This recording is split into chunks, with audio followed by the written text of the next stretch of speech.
Então marque o nosso número de telefone até para que na próxima sexta-feira possa estar a concorrer para a entrega do carro novo em folha, lembro, e do combustível que tem com este carro, 1000 litros. Então marque o nosso número de telefone. Marque o nosso número de telefone. Qual é o número, meninas? 760 100 760. Isso mesmo. 760 100 760 é o nosso número de telefone que lhe dá acesso a estes 4 prémios. Renato Paiva é professor e hoje vai explicar-nos como podemos ajudar os nossos filhos a estudar. Olá, Renato, muito boa tarde. Olá, Fábio. Antes de mais, muito obrigada. Nada. Há que agradecer quando alguém nos ajuda, não é? É Porque às vezes temos a sensação que a conversa cai a saco roto. Oh, Renato, antes de mais, porquê escrever, não é a sua primeira obra, mas porquê escrever esta obra? Eu sei que é um homem que tem um percurso académico que justifica, mas eu gostava que me explicasse porquê.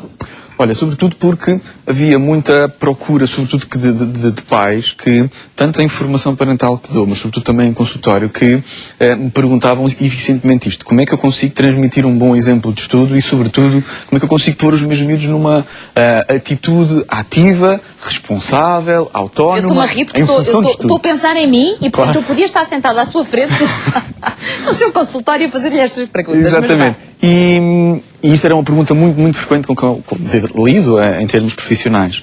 E eu tinha sempre, para além da pergunta direta que fazia, né, e das respostas obviamente diretas, tinha sempre muita resistência porque tinha muita dificuldade em conseguir delegar bibliografia que a pessoa depois pudesse também complementar de alguma forma aquilo que eu fui orientando e trabalhando. E era pouco, portanto não havia, portanto há muita coisa em termos da psicologia, na área comportamental, mas na área de estudo, exatamente, na competência escolar, de alguma forma, não havia muita bibliografia nesse sentido. Então, ok, já que eu tenho tanta procura, vou então pôr mãos ao caminho, e comecei a escrever, e foi um desafio porque a minha preocupação, desde logo, foi, ok, eu estou a escrever para pessoas que não sabem nada do assunto, não vou escrever para técnicos, portanto, não é um livro técnico, é um livro que tem que ser acessível a muita gente, portanto, para leigos, completamente, e, sobretudo, que fosse muito exemplificativo, com muitas sugestões, com muitos pontos de vista, que façam, de alguma forma, a pessoa refletir sobre, epá, isto é a minha realidade, isto passa-se com a minha filha, ou... Ora, pois foi isso com que eu me identifiquei muito no livro. Além das explicações, foi de haver tantos casos que eu estava a ler e disse assim, será que o Renato sabe um bocadinho da minha vida? E escreveu o livro, porque toda a gente sabe que os garotos passam por várias fases, e há fases mais interessadas, outros menos interessadas, e às vezes é preciso realmente sabê-los estimular da forma correta para que as coisas sejam mais simples. Quem quiser saber as respostas todas, qual é a solução, é ler o livro. Mas, enquanto não lê o livro, nós decidimos ir para a rua e ouvir algumas das perguntas que quem tem que educar uma criança tem para lhe fazer. Podemos ir às perguntas? Pode, claro. Vamos embora. Como é que eu consigo explicar a importância da escola aos meus filhos? Como é que eu consigo explicar a importância da escola aos meus filhos, Renato? Essa é uma pergunta muito genérica, mas sobretudo pela atitude que nós também temos enquanto tanto pais, como também, sobretudo, enquanto profissionais. Nós somos modelos para as crianças e, portanto, enquanto profissionais, se formos responsáveis, se formos educados, sobretudo, e a transmitir um bom exemplo de que o trabalho é importante, porque é que eu trabalho, portanto, transmitir de alguma forma a importância da escola. Os pais não podem faltar à escola. E não devem faltar ao trabalho, assim, com aquelas desculpas assim. É isso, quando digo faltar à escola, eu queria dizer trabalho, mas estava a fazer a analogia. Sim. Portanto, um pai não pode faltar ao trabalho porque tem comichão na ponta do dedo. Sim, e por exemplo, há situações em que sobretudo muitas escolas e responsáveis de escolas dizem assim, olha, nós temos muita dificuldade porque às vezes os pais vão de férias e levam os filhos em alturas de testes. E nós dizemos assim, mas que responsabilidade é que estes pais transmitem quando estão com este tipo de exemplos, não é? Agora vamos uma semana à neve, ou agora vamos ter que aproveitar porque o tempo de férias dos pais não coincide com o tempo de férias letivo e, portanto, mas coincide mesmo na altura do exame, na altura dos testes, e não há volta a dar. Eu já conheci vários exemplos desses, eu nunca parei para pensar, porque eu às vezes perguntava assim, então, mas e os teus colegas, os pais inventam, arranjam um atestado? Exatamente, ou inventam uma desculpa assim muito esfarrapada, e os filhos vão habituando-se a que de alguma forma são desresponsabilizados pelas coisas que deviam ser eles a assumir, não é?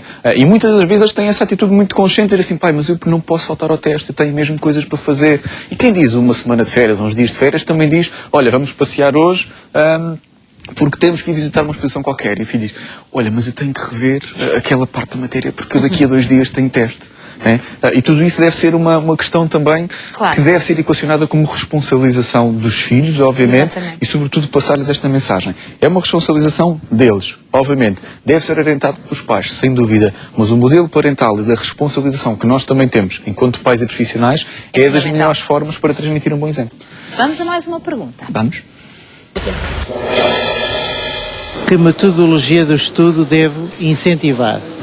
Bom, essa também é outra que difere muito também de perfil de criança para criança, mas sobretudo há algumas regras de ouro que podemos salvaguardar. Primeiro, deve ser um estudo atempado, regular e diversificado.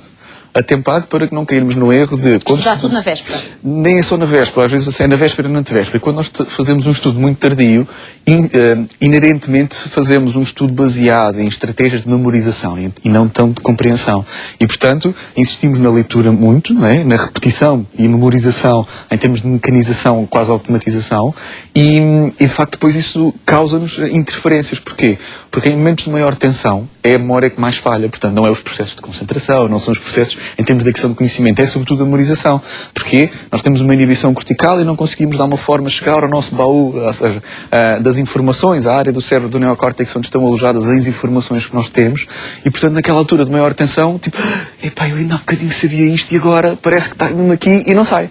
E de facto não vai sair. Memorizar não quer dizer compreender, porque normalmente quando se compreende a informação fica lá. E depois também tem outra dificuldade acrescida com esta situação, que é, quando são testes ou temáticas mais curtas, muitas das vezes os miúdos vão se safando. Quando chegamos aos finais dos anos, com testes mais longos, mais globais, ou até aos exames, são sobretudo estratégias que vão certamente falhar. A regularidade do estudo para que não deixamos acumular dúvidas e não deixamos, sobretudo, dar muito tempo às dificuldades. Elas devem, quando aparecem, tentar ser salvaguardadas o mais rapidamente possível. E a melhor forma para o fazer é sobretudo com o professor. E, portanto, se eu tiver tempo suficiente para expor ao professor na aula e ele tentar, que ele é que é a principal pessoa responsável, foi ele que estudou pedagogia para, ok, tu não percebeste daquela maneira que eu ensinei da outra vez, vou tentar, exatamente, para desbloquear a situação.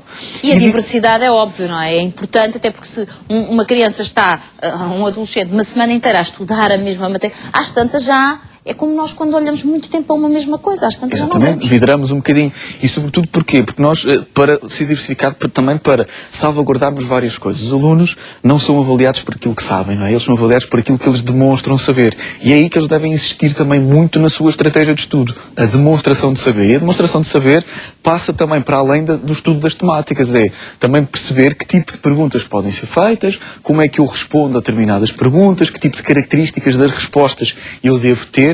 Isso varia de matéria para matéria, como varia também de disciplina para disciplina. Muito bem. Já vamos para outra pergunta.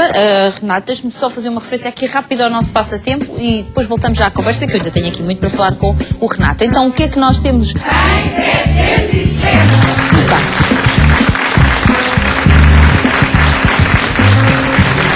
Bom, Renato, vamos para outra pergunta. Vamos embora. Será que as minhas filhas conseguem estudar a ouvir música e ver televisão ao mesmo tempo? A não ser que tenha umas filhas muito especiais, com uma capacidade de concentração e focalização na atenção muito acima da média, podem, mas é difícil. É difícil sobretudo porque nós até estamos biologicamente preparados, sobretudo, para reagir por impulso, até por uma questão de sobrevivência, sobretudo aos estímulos auditivos, não é? Nós estamos aqui todos muito cegadinhos, mas se alguém ali ao fundo deixar cair um prato, a nossa atenção imediatamente vai reconhecer que caiu um prato, vai perceber se é muito longe ou não, esse tipo de coisas, não é? E não é o tempo em que a atenção vai e volta, é sobretudo depois de retoma de ritmo de trabalho que temos. E, portanto, a televisão garantidamente tem este fator viciante em que nós temos permanentemente querer ver mais e querer, sobretudo, chegar ao final. Temos atenção para perceber. Exatamente. Portanto, a rádio não tem tanto isso, mas na televisão, sobretudo, isso. Portanto, se há algum programa que nós queremos ver muito, ok, gravamos e depois, logo a seguir, podemos ver quando quisermos e, sobretudo, numa altura mais pacífica do dia. Renato, com mas música, desculpe, mas pronto, eu ia falar da música porque há jovens que dizem que só conseguem estudar com música. Podem estudar com música porque, de alguma forma, o silêncio em absoluto também nos transcende, não é? E, de alguma forma, também nos perturba um bocadinho porque não sabemos o que é que está a acontecer à nossa volta. Mas o que eu aconselho é que seja música num volume muito, muito suave, muito brando e preferencialmente música não cantada. Pode ser qualquer música, não precisa ser preferencialmente clássica, não é? Mas música preferencialmente não cantada. Porquê? Porque senão, sendo uma música muito próxima, eu passava algum tempo quase a cantarolar a música no meio do Não a cantar mesmo, no meio dos reis de Portugal, sai assim qualquer coisa, às vezes não é? Mas outra estratégia pode ser até musicar o que nós estamos a trabalhar, que torna-se muito mais engraçado, e temos vários pontos de associação, pode ser com os reis, como pode ser com outras coisas. Os reis lembrei-me agora que isso é outra coisa qualquer, não é? Exatamente. Estava ali no meio das dinastias. Bom, interessante. vamos a mais uma pergunta. Eu gostava de saber quais os alimentos que ajudam mais à concentração. Há alimentos que ajudam à concentração ou não, Renato? Há alguns alimentos, mas sobretudo, sem entrar em pormenores de alimentos, tipologias, a preocupação em ter uma alimentação equilibrada é sobretudo a maior preocupação. Em que a criança não vá debilitada em termos biológicos para a escola, sobretudo, não faça longos períodos de trabalho, seja de estudo como também em termos de aulas, sem uma refeição intermédia, porque também a questão... A par de uma alimentação equilibrada também está às vezes um descanso equilibrado e longas maratonas às vezes tudo também não é muito benéfico. Assim como nós tendencialmente obrigamos os nossos filhos a estudar, também devemos obrigatoriamente obrigá-los a parar e a descansar. Porque há de facto uma necessidade de restabelecer o nosso organismo em termos biológicos para que não seja muito influente uma carga excessiva de trabalho. Estamos a falar de idades muito precoces, estamos a falar de um espectro muito alargado, mas garantidamente para uma maioria até à adolescência, não é? E portanto não convém ter efetivamente períodos muito alongados, nem de trabalho nem de descanso. Muito bem. Bom, vamos, se calhar, acho que ainda temos tempo para mais umas perguntas. Sim, vamos lá. Como devo reagir quando as notas escolares são negativas? Ui, esta hora estão milhares de pais a tremer lá em casa. Vai, agora é que é a resposta. Agora é que são elas. A colher de pau e chicote não são, certamente. A colher de pau e chicote era noutros tempos, hoje em dia já não é assim. Felizmente. Mas é sobretudo, o sucesso deve sobretudo ser a mais-valia desta questão. Por norma, devemos tentar ter uma atitude preventiva e não reativa. Ou seja, O ideal é que ele não chegue a ter negativas. E mesmo que ele tenha negativas, o que devemos tentar perceber é, ok, vamos analisar o que é que correu menos bem para que não voltes a cometer os mesmos erros e isto não seja influente nos próximos tempos e não voltes a cair no mesmo erro. Isso é algo que não é muito feito, ou seja, e isso é analisado, por exemplo, vamos perceber se foi o tipo de perguntas que tu erraste, se é da mesma tipologia e tu não percebeste bem a pergunta, se foste muito superficial nas respostas e devias ter ido um bocadinho mais fundo, efetivamente preparaste-te mal. Vamos tentar perceber e dissecar aqui um bocadinho a questão para efetivamente não cometeres os mesmos erros no futuro. E é um trabalho mais dessa natureza, não reacionar no sentido de pois, eu já sabia que isto ia correr mal, ouvi-te a estudar tão tarde, ouvi-te que não estudaste tanto. O discurso que nós também temos enquanto pais pode ser muito mais encorajador para a criança efetivamente dar o salto e dizer assim, não, ok, isto correu menos bem, mas vamos em conjunto também, numa altura que eu estou um bocadinho mais debilitado, porque efetivamente tenho que ter bons resultados no período seguinte, para ter uma outra atitude e conseguir ter um outro resultado. Mas nós somos humanos e aprendemos com os erros. Portanto, mesmo os bons alunos nem sempre têm notas brilhantes, não é? O que costumam é fazer esse período de reflexão mais autónomo e, portanto, vão percebendo o que é que falhou para efetivamente contrapor nos próximos tempos. Isso, agora, estou-me a lembrar do seguinte, e quando, apesar de pai ou mamãe fazer esse exercício, ou seja, procurar com a criança entender o que é que não correu bem, ou seja, porque é que aquela nota não foi esperada, e se a criança não se mostrar muito preocupada, quer dizer, preocupada está o pai ou a mãe, não é? Agora ela está bem, foi baixinho, e então? Sim, a criança deve obviamente ter... É porque às vezes dá-me a sensação que nem todas as crianças se preocupam com o resultado, eles um bocadinho indiferentes, os pais sim, e às vezes até ficam irritados e zangados e castigam, mas nem sempre... A maior parte das crianças que têm de alguma forma, esse afastamento em termos de responsabilização, são a maioria das que ainda não interiorizaram a importância da escola. Isso faz sentido que os pais percam ou invistam algum do seu tempo, sobretudo nessa questão. Eles não andam na escola por entreter, nem para ser médico, é perceber que a escola é uma preparação para a sociedade, seja fazerem o que bem lhes entender, em termos do que queiram em termos de profissão. E a escola, sobretudo, prepara para a vida, não é? E essa é uma importância que deve ser, desde logo, salvaguardada. As crianças que têm essa preocupação não tendem a ter essa postura, não é? E esse afastamento. E de alguma forma, quando há uma clivagem, de alguma forma que referiu, a estratégia também que costumamos muito incentivar é: vamos tentar arranjar atividades fora da escola, onde a criança também vivencie sucesso e vivencie responsabilização, para que essa fomentação de perfil também se transporte depois para a escola. E dos últimos estudos que têm sido efetuados neste âmbito, em termos da motivação, o que motiva para a escola, para além do sucesso na escola, é também o sucesso que nós conseguimos vivenciar fora da escola, em atividades que a criança faz porque gosta, não porque hoje está na escola e dá muito jeito, ou porque fica a caminho de casa e eu ponho o menino lá e depois vou fazer o jantar e depois volto para buscá-lo. Não é por aí. É mesmo algo que os miúdos façam por gosto e porque lhes dê prazer efetivo. Por aí eles vão investir muito mais, vão ter a preocupação de serem responsáveis e de quererem evoluir. E isso é um triar de perfil que nós também queremos depois transpor para a escola. Há uma outra questão, e aí tem a ver com, já não com crianças que não apresentem bons resultados escolares, mas que até apresentem bons resultados escolares, o que significa que são crianças que com certeza encontraram uma metodologia de trabalho correta, etc. Os resultados estão lá, mas há pais que, apesar dos resultados serem muito bons, só ficam satisfeitos com a excelência. Bom, como é que ajudamos estes pais, não é? Aqui Nem é mais as crianças, ajudar, como é que ajudamos ajudar estes pais? Porque os garotos não podem ter 100% obrigatoriamente. Claro, e felizmente ainda tem uma margem de erro que deve ser considerada. Não é? E sobretudo, deixa-me só colocar aqui um parênteses, nem sempre o perfil do bom aluno é aquele que tira boas notas, mas é sobretudo aquele que tem um perfil de boa preparação. Muitos dos alunos preparam-se efetivamente bem e nem sempre a nota é coincidente com o esforço que fez. E nós tendencialmente tendemos a valorizar o resultado e não o processo. E neste âmbito é muito mais importante valorizarmos todo o processo que queremos que a criança tenha, independentemente se tem 98% ou se tem 57%, mas valorizar mais o processo do que o resultado. E lá está, quando colocamos as crianças a refletir, ok, isso é um resultado bom, não é para o pai, é para a criança em si, portanto deve estar satisfeito e orgulhoso do resultado que tu conseguiste. Não, porque eu fico muito feliz, mas como é que tu te sentes? Sentes-te satisfeito? Era isto que tu pretendias? Foi satisfatório para ti? O que é que eventualmente agora tu querias como desafio para o teste seguinte ou para a avaliação seguinte? E refletir isso mais com eles do que propriamente uma imposição de uma expectativa parental que muitas vezes não é acompanhada efetivamente pelas crianças.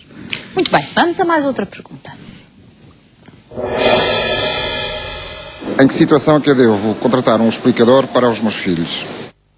Boa. Explicador, apoio, essas coisas. Sim, eu diria que sempre em último caso. Porque quando nós damos muitas ferramentas, sobretudo muitas bengalas de apoio para que a criança vá andando. Eles também relaxam. Não é só a questão do relaxar, é sobretudo também transmitirmos inerentemente uma mensagem que ele não está a conseguir ser capaz sozinho. Não é? E portanto precisa sempre permanentemente de uma ajuda que o faz andar. E quanto menos frequente for a necessidade de um explicador, melhor. Obviamente que há casos, que há dificuldades reais, efetivas. Agora, quando o explicador é para explicar o que o aluno não percebe, não é para ir estudar alguma coisa que o aluno ainda não estudou previamente em casa. Isso é uma coisa ou é um aspecto que os pais nem sempre têm em conta. Ou seja, ok, eu não me preocupo porque ele depois vai para o explicador e, portanto, o explicador ajuda-o a estudar. Efetivamente não deve ser assim. O primeiro recurso deve ser sempre, como há um bocadinho referiu o professor. Se mesmo assim não conseguir ter uma resposta eficiente, então sim. Se não consegue automaticamente, ou por autonomia, o aluno conseguir chegar lá, aí sim, pode eventualmente recorrer a um explicador. Mas sempre depois de treinar sozinho e tentar sozinho. Porque senão vamos dando uma muleta em que o aluno se vai habituando, que depois há de chegar a uma altura em que não vai conseguir efetivamente fazer sozinho. E aí estamos de uma forma a conturbar e a limitar um pouco os processos de autonomia de trabalho, né? Ajudá-lo sempre com uma dependência que não queremos. Uma dependência e, Renata, acaba por acontecer uma coisa que é o aluno está a ouvir uma coisa na aula, não está a compreender muito bem, mas já não se dá o trabalho de perguntar àquele professor, porque depois tem o outro que dá o apoio ou que dá a explicação ou não sei o que, e diz, eu depois chego lá e pergunto. Exatamente. E portanto está a hipotecar o trabalho que é suposto fazer com aquele professor. Aquele é que é o professor dele. Exatamente, e tal como isso acontece, é tipo, ok, eu não preciso estudar matemática porque quando for ao explicador ele ajuda-me a estudar lá. Exatamente. Bom, vamos continuar esta conversa, ainda temos mais perguntas, é a última referência ao passatempo, eu não sei quanto tempo, 4 minutos.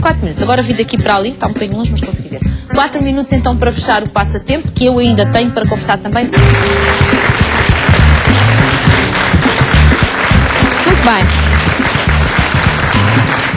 Bom, Renato, há aqui ainda algumas perguntas, algumas delas até se eu falar muito nos dias... Bem, já vamos ver, vamos às perguntas.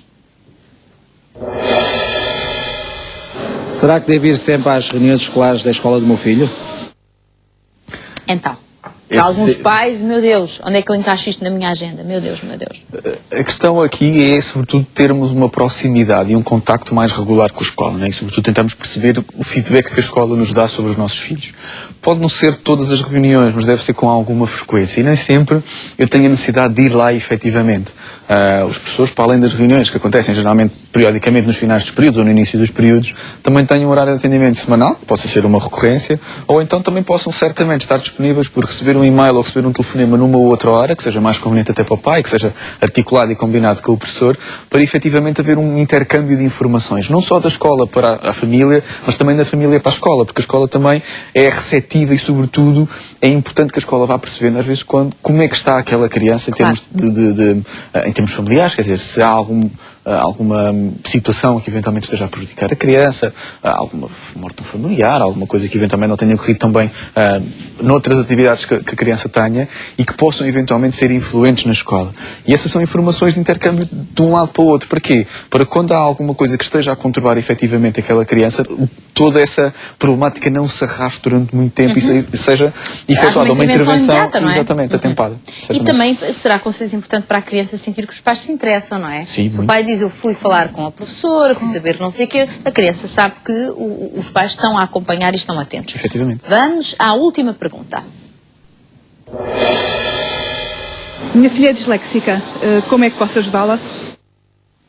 Essa é uma questão interessante. Sim, a dislexia é muito se diga. É sobretudo pelos bons exemplos de leitura e de prática de leitura. Insistir, não obrigar, mas insistir em tarefas que possam ter a necessidade de envolver uma leitura. E isso pode ser coisas tão interessantes como jogar um jogo qualquer onde nós vamos lendo as instruções, ou ver um filme onde tínhamos que ler as legendas. Muitas das vezes os miúdos dizem assim, mas eu não gosto muito de ler e tenho dificuldade. Ok, eu posso não ler um livro muito maçudo, mas posso ler uma banda desenhada, posso ler uma revista de jovens que os miúdos gostam muito, porque é muito ilustrada, é muito apelativa em termos visuais. E mas o ler aqui, Renato, é ler alto? Pode não ser ler alto, porque isso também é de alguma forma manifestar e tornar pública a dificuldade não, ler alto, daquela mas sozinho, criança. não quer dizer que tenha assistência, não é? Sim, mas é uma tarefa que a criança sabe que tem dificuldade e, sobretudo, que a vai expor, não é? Uma das estratégias que nós tentamos transpor, tanto para a família como até para a escola, é sobretudo tentar resguardar enquanto não houver uma autonomia um bocadinho mais à vontade. E nesse sentido o resguardo é realmente importante. Perceber que há textos que são difíceis, não é? E portanto devemos, se queremos ganhar que esta criança tenha algum gosto pela leitura, temos de ter essa preocupação, tenham textos suficientemente desafiantes, ou seja, não são demasiado simples, mas também não são demasiado complexos, de forma a criar muitas dificuldades inerentemente à leitura daquela criança.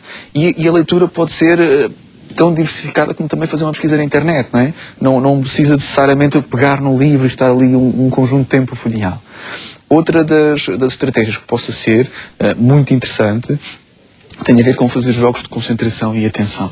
Isto ajuda sobretudo à focalização e muitas das dislexias também têm a ver com alguma comorbilidade nessa área e que são influentes efetivamente negativamente na questão da leitura. E é muito interessante que, para além de trabalhar a leitura, se trabalhe o gosto pela leitura e desmistificar a questão de que a leitura é chata. Não é. Há leituras prazerosas. Desculpe interromper, se calhar aí também vem uma vez mais o exemplo dos pais, não é? Se as crianças de pequeninas se habituaram a ver os pais a ler, a ir a uma livraria comprar um livro com os pais, de pequeninas, sim, a ler começar jornal, a ler as revistas, e habituá-los também a andar com o livrinho embaixo do braço até na banheira, aqueles que são molinhos e que os miúdos brincam, acabam entra naturalmente, não é? Completamente. E repara, quando nós estamos a ler, o próprio ato deles, por exemplo, escreverem, podem influir em qualquer atividade que nós façamos até em casa. Imagino que a mãe gosta muito de cozinhar ou fazer bolos e porque não, ok, vamos criar um livro das receitas que mais o João gosta, se imagino que é o João o filho. Tudo bem, então vamos criar. Quais são as receitas que tu mais gostas? Então vamos lá, dita lá a receita para a mãe começar a fazer aqui e a mãe vai passar num caderninho novo, só teu, o livro das receitas que tu mais gostas. pode envolver este tipo de coisas, está a ver? Claro. Pode envolver as sinaléticas, dizer assim, então agora, vamos para onde tu nos indicares, precisamos de ir para tal sítio. E quando vis as indicações para tal sítio, vais-nos dizendo para a gente ir virando. Se falharmos uma saída e tivermos que dar a volta na seguinte para voltar atrás... Desafio. É um desafio, não é por aí. É criar o gosto, sobretudo, e a utilidade da leitura. Muito bem. Bom, Renato, dou-lhe, tal como comecei, vou acabar. Dou-lhe os parabéns por este livro, ainda por cima tem o prefácio de um homem que eu admiro profundamente, o professor Mário Cordeiro, que é extraordinário. Portanto, é um livro que é uma preciosa ajuda para quem tem filhos, crianças, pré-adolescentes, adolescentes. Eu tenho uma pré-adolescente e um pequenito e achei que o livro era uma ajuda muito, muito boa, até porque o Renato conseguiu uma coisa que não é fácil, que foi usar uma linguagem que nós entendemos e percebemos que está ao nosso alcance pôr em prática estas informações que nos dá. Por isso, parabéns. Obrigada. Tenho a certeza que muitos pais, tal como eu, muitos avós e também muitos educadores vão poder beneficiar do seu trabalho. Espero que sim. Muito obrigada, Renato. Um grande aplauso. E agora? Agora vamos para as nossas estrelas da tarde. Vamos embora.